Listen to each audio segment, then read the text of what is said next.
So after the stars, the moons, and the sun, which is also a star, was created as lights in the sky, this was the end of the fourth day. Next, he created moving creatures that hath life in the waters and the open firmament of heaven. He also created the great whales and every living creature that moveth, and the waters brought forth. So this again supports evolution, stating that all the creatures came from the waters.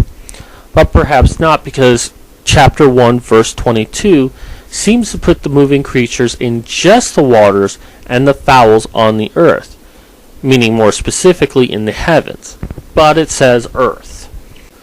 So there is some speculation that you can draw from this, but I take away that there were no land creatures at this time, just in the sea and in the air or sky or the heavens.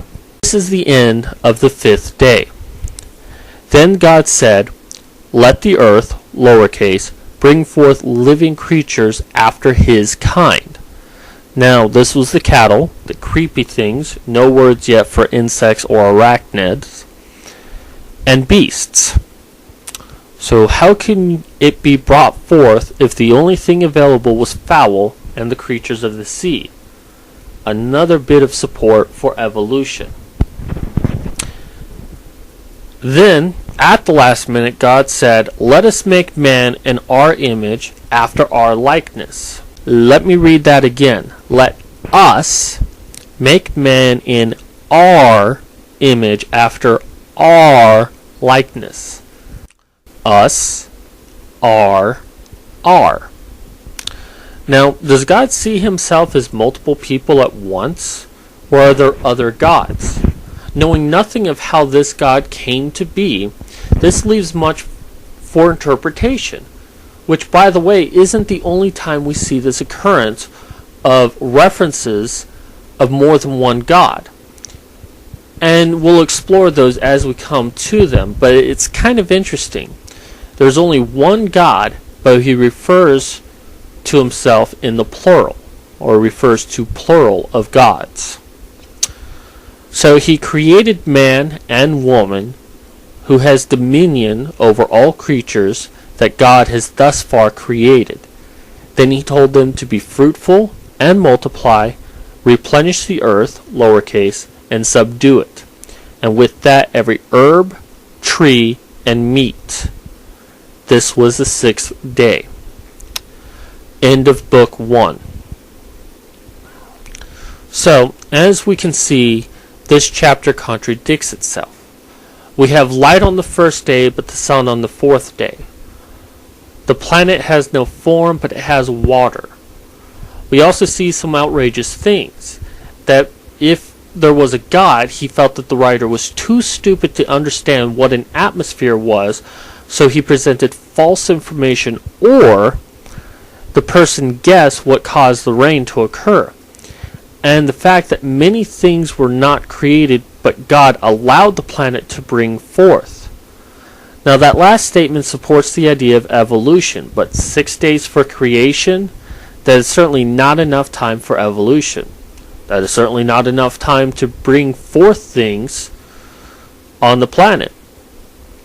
Even if you were to accelerate time on Earth, because the day is determined by light and darkness, you would also have to accelerate those processes as well.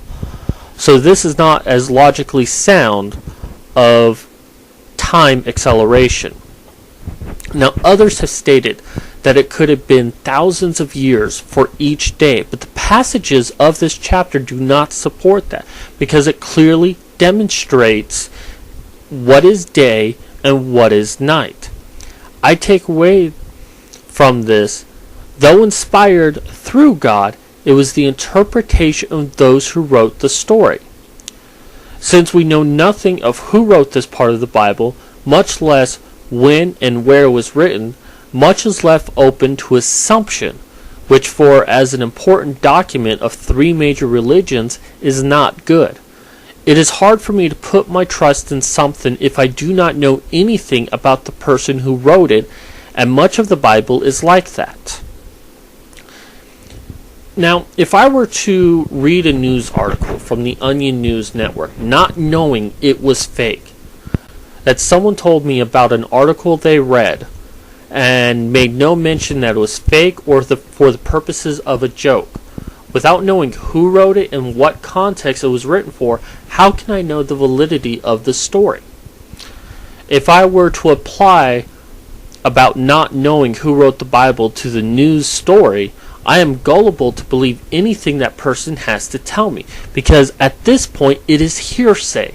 Yeah, there is a written record that has been around for 1,000 years or so, at a minimum, but without knowing its origins, how do we know its validity?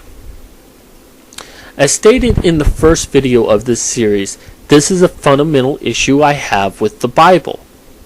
That we are left with a lack of information of the people behind its creation. Simply put, it was inspired by God, but it was not written by God. It was written by man. So that is the conclusion I have of chapter 1 of Genesis. I look forward to chapter 2. Please leave comments, any questions you have, or if you would like to discuss anything I've said up to now. I ask that you show respect, and I will try to read all comments as best as I can, and don't forget to subscribe. This is Chris Agnostic, signing out.